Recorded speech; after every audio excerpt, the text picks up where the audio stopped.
Assalamualaikum warahmatullahi wabarakatuh. Bagaimana kabarnya mahasiswa? Kembali lagi kita bertemu di mata kuliah Pemberdayaan Masyarakat Bidang Kesehatan 2. Dan kali ini bersama saya Riza Hayati Ifro, tentunya di materi mengenai teknik pemberdayaan masyarakat dan contoh evaluasi program pemberdayaan masyarakat. Mungkin kita langsung saja untuk menyimak materi hari ini.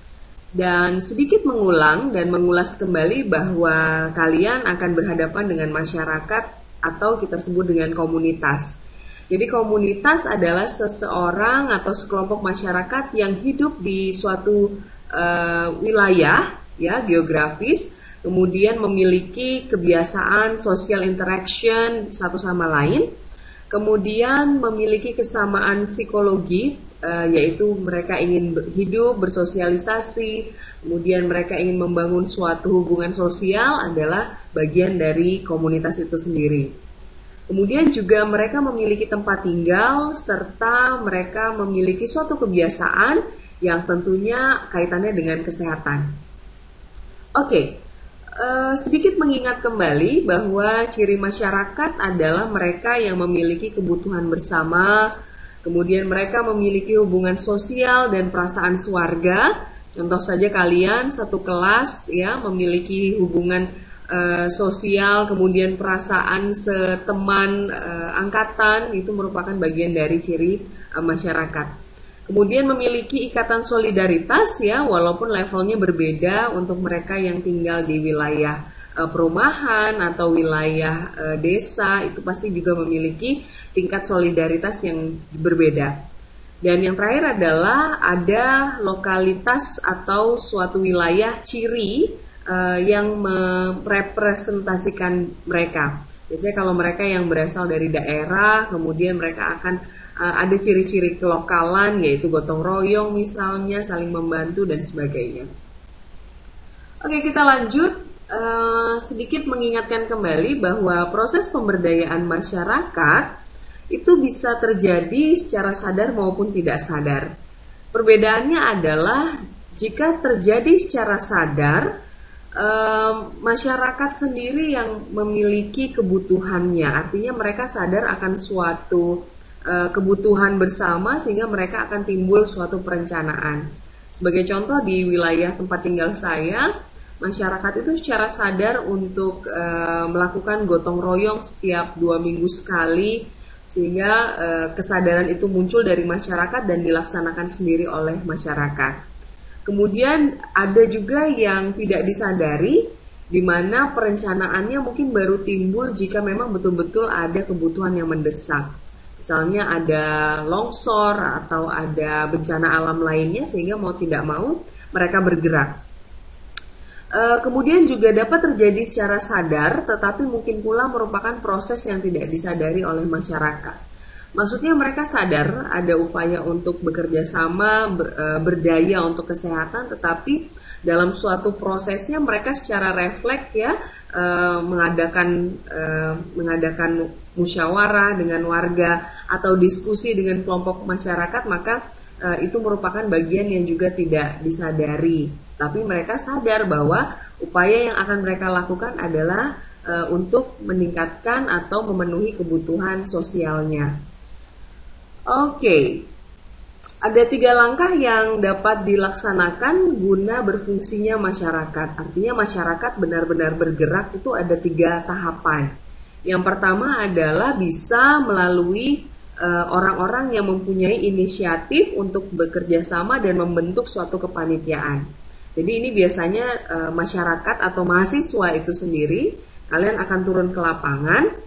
Kemudian kalian yang misalnya tidak memiliki kedekatan emosional dengan masyarakat sekitar, kalian bisa langkah ini digunakan. Artinya kalian menarik orang-orang yang mau untuk diajak bergerak atau memiliki inisiatif.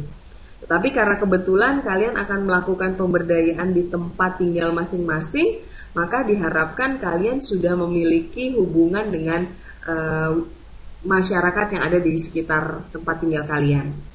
Kemudian yang kedua, membentuk rencana kerja yang dapat diterima dan dilaksanakan oleh masyarakat. Sifatnya realistis ya, jadi harus disetujui dan masyarakat tahu dan mau. Kemudian melaksanakan usaha atau kampanye, ini contohnya oleh mahasiswa untuk menyukseskan rencana. Jadi kalian sebagai outsider atau pihak luar, kalian bisa membantu dengan mengkampanyekan atau menyukseskan rencana-rencana yang memang dimiliki oleh kelompok masyarakat itu sendiri. Nah, jadi memang kalian harus melibatkan masyarakat, kalian harus membangun komunikasi yang baik dengan masyarakat. Ini contoh yang pernah saya lakukan, waktu itu juga bersama dengan mahasiswa, jadi memiliki hubungan yang baik, pemberdayaan kepada masyarakat, kemudian melaksanakan kegiatan-kegiatan yang mengupayakan mereka untuk lebih aktif dan juga interaksi.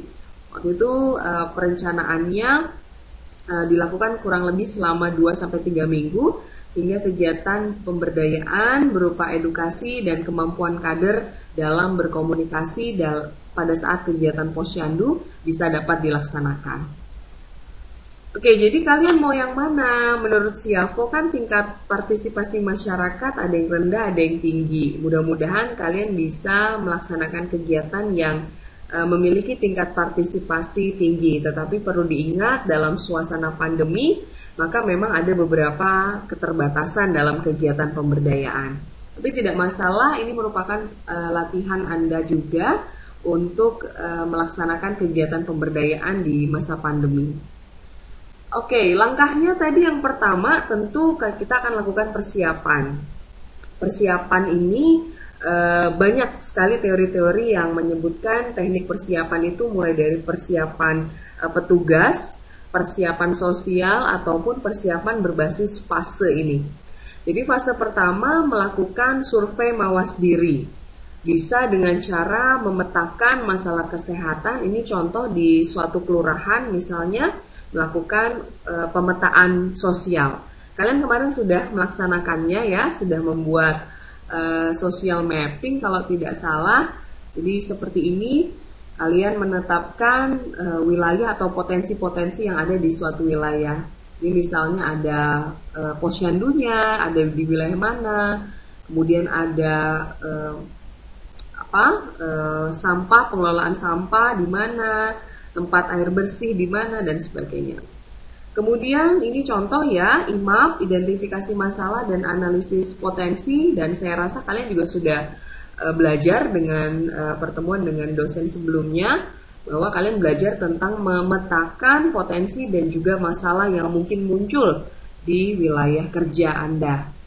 Kemudian fase 2 adalah musyawarah bersama masyarakat, bisa melalui FGD, bisa melalui brainstorming, atau kita bisa sampaikan ini merupakan penggalian masalah. Kemudian mencari pemecahan masalah oleh masyarakat ya, atau istilahnya penyadaran. Jadi kita lakukan FGD yang lebih intensif untuk memilih apa metode pemecahan masalah yang dilakukan.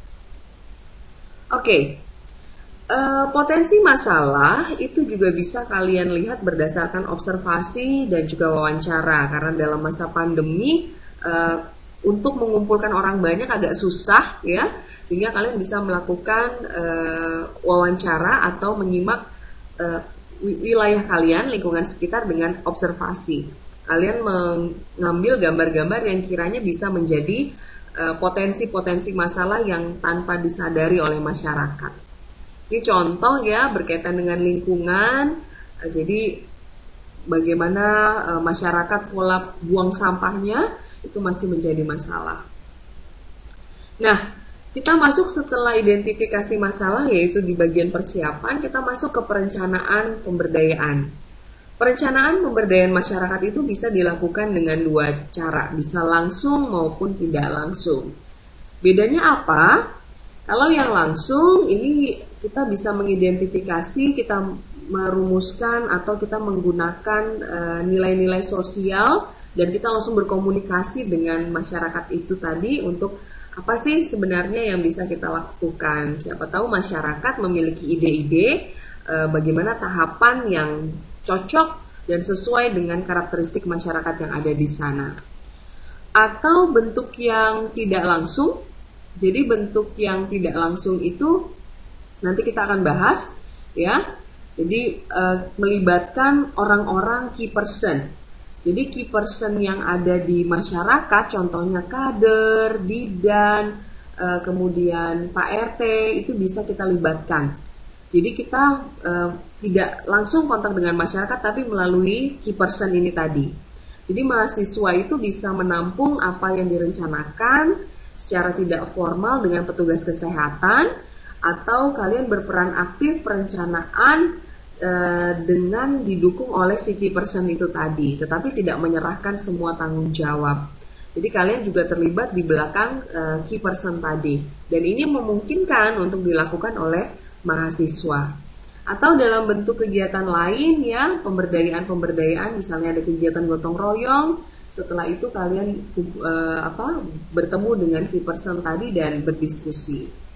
Nah, bedanya apa? Kalau yang tadi, yang secara langsung, maka kalian harus siap bertemu di kegiatan-kegiatan seperti musyawarah masyarakat desa (MMD). Kalau SMD, survei mawas diri, kalian lakukan untuk identifikasi dan priority masalah. Tetapi di MMD yang berbeda adalah kalian mendiskusikan masalah itu langsung dengan masyarakat. Nah, ini adalah teknik direct. Atau secara brainstorming, kalian bertemu dengan pimpinan-pimpinan masyarakat atau pemerintah daerah dan dihadiri juga oleh perwakilan masyarakat. Jadi itu yang secara langsung, tetapi berbeda dengan yang tidak langsung, maka kalian hanya berkomunikasi dengan key person sebagai orang yang utama Anda lakukan komunikasi intensif. Tapi masyarakat mendukung dengan adanya ide-ide yang ada di mahasiswa. Oke, ini beberapa contoh kegiatan pemberdayaan. Bisa melakukan pendekatan edukatif, advokasi yang sifatnya institusional, kemudian pelatihan kader ya. Pelatihan kader yang pernah saya lakukan untuk meningkatkan keterampilan dalam komunikasi efektif. Kemudian pembinaan keluarga yang memiliki resiko kesehatan bersama mahasiswa. Ini contoh mahasiswa di Fakultas Kedokteran di Universitas Andalas Padang kemarin sempat ikut seminar conference nasional. Jadi saya mendengarkan apa yang sudah mahasiswa lakukan. Jadi mereka ya mengadakan, karena backgroundnya adalah kedokteran, maka mereka melakukan kegiatan-kegiatan seperti pengecekan gula darah dan sebagainya, tetapi dibarengi dengan kegiatan-kegiatan yang sifatnya mereka yang harus melaksanakan seperti senam dan lain-lain. Kemudian ada percontohan sanitasi, itu juga menjadi contoh kegiatan pemberdayaan. Mungkin masih ingat tahapan dan proporsi peran antara mahasiswa dengan masyarakat saat melaksanakan pemberdayaan. Maka kalian merupakan kelompok masyarakat yang memiliki proporsi besar dalam melakukan pengenalan masyarakat dan pengenalan masalah. Ya, ini kaitannya dengan proses persiapan tadi, yang SMD tadi, melakukan identifikasi masalah. Kemudian proses penyadarannya sudah mulai kombinasi dengan masyarakat. Pelaksanaan, evaluasi, dan perluasan sebenarnya harusnya dilaksanakan oleh masyarakat, tapi dalam hal ini kalianlah yang juga akan melakukan evaluasi secara sederhana. Nah, kita lihat setelah kita melalui tahap identifikasi persiapan tadi, kemudian membentuk suatu perencanaan, maka di perencanaan ini kalian harus memiliki plan of action. Secara singkatnya, plan of action itu bisa kalian buat rencana kegiatan secara rinci tentang apa saja, mulai dari musyawarah, kemudian penggerakan masyarakat gotong royong, kemudian program-programnya juga mulai direncanakan apa saja. Tapi di dalam contoh ini proses pemberdayaan itu tidak bisa satu kali, sehingga bertemu dengan masyarakatnya juga harus berkali-kali, sehingga memang kalau kita lihat secara standarnya memang pemberdayaan itu tidak bisa satu kali, tapi memang harus dengan pendekatan yang cukup lama. Nah, yang terakhir adalah monitoring dan evaluasi kegiatan pemberdayaan. Biasanya kegiatan pemberdayaan itu baru akan terasa itu sekitar 3 bulan, 6 bulan, atau 1 tahun. Tapi bisa melihat secara rapid ya, secara cepat dari proses yang sudah perkembangan proses pemberdayaan tadi. Jadi desain monitoring dan evaluasi ini adalah bagian penting yang tidak terpisahkan dalam suatu perencanaan. Apalagi mahasiswa Promkes, kalian akan banyak berkutat mengenai program. Apabila sebuah program tidak disertai dengan rencana MONEV, monitoring evaluasi, maka tidak akan didapatkan data yang akurat. Dan juga hal ini juga akan mengganggu bagaimana melihat dan mengidentifikasi dampak yang sudah terjadi dari kegiatan pemberdayaan. Jadi ini contoh ya, mahasiswa dengan kegiatan pada saat PBL, contohnya kalian melakukan aktivitas, maka untuk mempertajam setiap kegiatan maka kalian perlu lakukan evaluasi dalam kegiatannya, yaitu dengan proses bimbingan dosen dan sebagainya. Yaitu adalah contoh dari kegiatan monitoring dan evaluasi. Jenisnya apa saja? Jadi kalau sama seperti program Promkes ya, cukup mendekati bahwa pemberdayaan masyarakat itu juga bisa berbasis proses, impact ya, dan juga outcome. Kalau prosesnya kita bisa mengukur seberapa partisipasi masyarakat ya, efektivitas kegiatan. Kemudian untuk impact evaluation-nya jangka menengah atau jangka pendeknya seperti apa kegiatan itu, responnya masyarakat bagaimana. Atau outcome, jadi mengukur pengaruh dampak jangka panjang dari suatu kegiatan atau program. Jadi apakah terbentuk pokja-pokja atau kelompok-kelompok masyarakat yang bergerak mengentaskan suatu masalah, khususnya kesehatan, itu kita bisa lihat di sini. Dengan cara apa?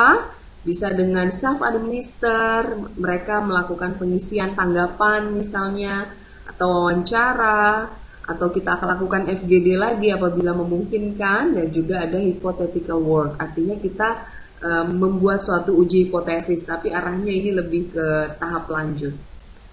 Nah, di sini ada beberapa contoh, nanti kalian bisa baca bahwa evaluasi proses itu terdiri dari seberapa terlibatnya masyarakat dalam suatu kegiatan pemberdayaan. Apakah mereka terlibat di setiap prosesnya, apakah material dan komponen yang dibutuhkan itu bersumber dari masyarakat itu sendiri, itu kalian nanti bisa baca ya. Ini contoh, ada instrumen mengukur tingkat partisipasi, jadi kita menggunakan skala sangat rendah, rendah, sedang, tinggi, dan sangat tinggi. Siapa yang bisa mengukur? Kalian boleh ya, karena sifatnya kalian juga sebagai outsider yang melakukan pemberdayaan, ya berarti kalian boleh melakukan pengukuran berdasarkan subjektivitas kalian ya. Mudah-mudahan bisa objektif dalam menilai. Kemudian impact evaluation-nya berfokus pada pengukuran efek ya, dan juga jangka panjang. Agak sulit karena memang membutuhkan waktu. Tapi secara garis besar kalian bisa melakukan cek perbandingan ya. Jadi metode cek ini kalian melihat sebelum dan sesudah. Ini contoh ya, tidak ada ruang bermain yang memadai, tapi juga mereka menggunakan barang bekas ya. Kemudian dampak-dampak kegiatan lainnya seperti apa? Karena di masa pandemi pasti juga akan lebih memiliki tingkat kesulitan dalam mengukur dampak. Oke, outcome itu contohnya bisa dengan terbentuknya kegiatan-kegiatan ya, seperti posyandu lansia, apakah terbentuk, ataukah ada pos-pos pemberdayaan ya, bank sampah dan sebagainya, itu merupakan outcome. Kalau dampak melibatkan berkaitan dengan apakah ada rasa percaya, aman, kemudian apakah masyarakat semakin erat hubungannya, semakin dekat secara sosial dan budaya, itu juga menjadi dampak yang bisa dilihat. Nah, sedikit mengacu pada pertemuan hari ini bahwa ada beberapa latihan yang harus dilaksanakan. Ini sebagai contoh, ada sekelompok mahasiswa berencana akan melaksanakan program pemberdayaan masyarakat. Adapun beberapa rangkaian kegiatannya, yang pertama ada penyuluhan, ada praktek pembuatan susu kedelai, outbound remaja sehat, dan pembentukan tim pokja anti rokok. Ini contoh ya, jadi saya tidak menyampaikan plan of action-nya, tapi langsung ke kegiatannya. Nah, apa yang didiskusikan? Yang pertama, kalian membentuk kelompok, ya. Satu kelompok terdiri dari 3 orang, random saja. Jadi pertanyaan yang pertama, manakah di antara kegiatan tersebut yang mengarah pada upaya pemberdayaan masyarakat? Ya, jadi yang mana di antara semuanya? Kalau semuanya bolehkah atau nggak ada atau seperti apa, jelaskan alasan kalian. Kemudian yang kedua, pilihlah satu bentuk kegiatan pemberdayaan masyarakat tadi, ya, pilih satu saja dan buatlah rancangan evaluasi kegiatannya. Kalian boleh searching, kalian boleh eksplorasi surfing internet untuk mendukung tanggapan kalian. Jangan lupa dituliskan sumbernya. Dikumpulkannya kapan? Silakan, saya tunggu paling lambat minggu depan, karena minggu depan kalian akan bertemu dengan dosen lainnya. Baik, terima kasih banyak atas perhatiannya. Mohon maaf apabila terdapat kekurangan. Demikian materi ini disampaikan. Wabillahi taufik wal hidayah. Wassalamualaikum warahmatullahi wabarakatuh.